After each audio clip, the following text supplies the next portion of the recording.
start på Justin Gatlin, men de andre følger bra på. Så får han opp farten, og da glir han klart fra feltet. Hvor raskt er dette da? 9,73 raskere enn han gjorde i hele fjor. Justin Gatlin får en pangstart. Ai, ai, ai. 9,73 i sin første individuelle start på 100 meter. 4. Ja jos se paranee, niin se on aivan hirvittävä aika. Katsotaan millaisen lähdön Powell saa.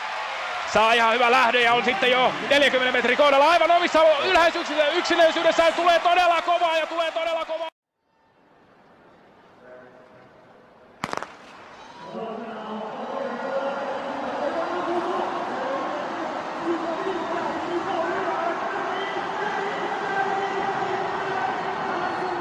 I bane 1.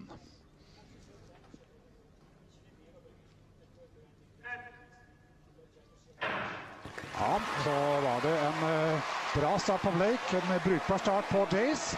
Men Jace følger ikke opp her. Det er Blake som raser inn på 9,69! 9,69!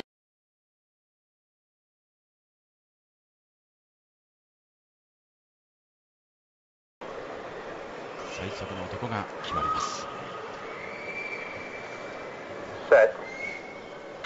1回でスタートしました。並んでいるボルトが抜け出した。もう出ましたね。早くもボルトが抜け出した。